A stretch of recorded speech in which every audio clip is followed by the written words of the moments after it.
Simula, Oktubre 1600, Kyoto. Isang natalong heneral ang lumuhod sa harap ng berdugo. May isa siyang huling pagkakataon.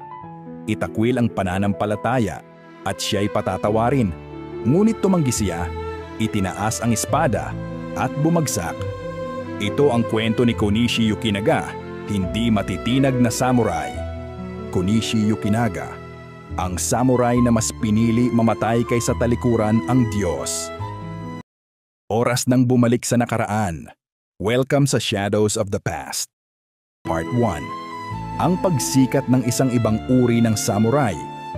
Hindi tulad ng karamihan sa mga samurai, hindi ipinanganak si Konishi Yukinaga sa isang pamilyang mandirigma. Siya ay mula sa isang pamilya ng mangangalakal. Isang mundo ng pakikipagkalakalan at diplomasya, hindi ng digmaan. Ngunit dahil sa kanyang talino at husay sa estratehiya, napansin siya ng isa sa pinakamakapangyarihang pinuno ng Japan, si Toyotomi Hideyoshi. Tumaas ang ranggo ni Yukinaga hindi lang dahil sa kanyang kakayahan sa labanan, kundi dahil sa kanyang husay sa negosasyon at lohistika. Ngunit isang desisyon ang nagbukod sa kanya sa lahat, ang kanyang pagiging Kristiyano. Ngunit bakit siya nagpalit ng pananampalataya?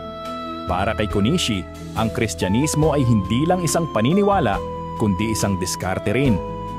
Pinalakas nito ang ugnayan niya sa mga Portuges, nagpapatibay ng alyansa sa mga Kristiyanong daimyo, at kasabay ng panahong mas bukas pa si Toyotomi Hideyoshi sa relihiyong ito.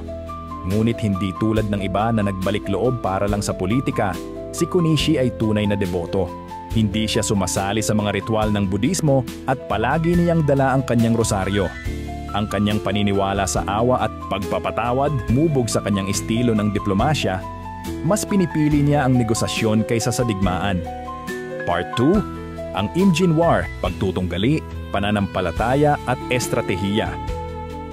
Noong 1592, inilunsad ng Japan ang isang napakalaking pananakop sa Korea. Isa si Konishi Yukinaga sa mga heneral na nanguna sa pagsalakay, ngunit hindi siya nag-iisa. Ang kanyang pinakamatinding karibal, si Kato Kiyomasa, ay isa ring pinuno ng hukbo, ngunit hindi sila magkatulad. Si Kato ay isang tapat na Budista, isang mandirigmang naniniwala sa dahas at sa lubusan pagsakop, kinasusuklaman niya ang Kristyanismo, itinuring niyang kahinaan ang diplomasya.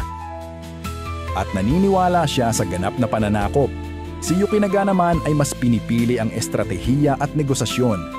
Nang magsimulang matalo ang Japan, siya ang nanguna sa pakikipag-usap sa dinastiyang Ming para sa isang kasunduan, habang si Kato ay gustong ipagpatuloy ang laban. Higit pa ito sa isang digmaan para sa teritoryo. Isa itong salpukan ng dalawang magkaibang pananaw, isang labanan sa pagitan ng lumang daigdig at ng bago. Part 3. Sekigahara, ang mapanganib na desisyon. Matapos mamatay si Hideyoshi, nagkagulo ang Japan. Dalawang panig ang nabuo, si Tokugawa Ieyasu sa silangan at si Ishida Mitsunari sa kanluran. Pinili ni Konishi Yukinaga na sumanib sa hukbong kanluranin, umaasang mapapanatili ang pamana ni Hideyoshi at mapoprotektahan ang mga Kristiyano sa Japan.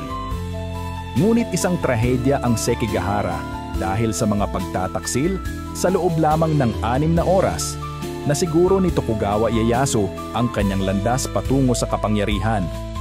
Para sa mga lumaban sa Tokugawa, may dalawang pagpipilian lamang: ang mamatay sa sarili nilang kamay o ang hatulan ng kamatayan. Maraming samurai ang pinili ang seppuku. Ngunit para kay Konishi Yukinaga, hindi ito kailanman isang pagpipilian. Bawal sa kanyang pananampalataya ang pagpapakamatay. Sa halip, inihanda niya ang sarili para sa kapalarang alam niyang darating. Part 4. Ang halaga ng pananampalataya. Nang dalhin sa hukuman ni Tokugawa, binigyan si Konishi ng isang huling pagkakataon. Itakwil ang Kristyanismo, manumpa ng katapatan sa bagong shogun, at siya'y mabubuhay. Tumanggi siya. Para sa kanya, mas masahol pa ang pagtataksil sa pananampalataya kaysa sa kamatayan. Noong Oktubre 6, 1600, pinugutan ng ulo si Konishi Yukinaga.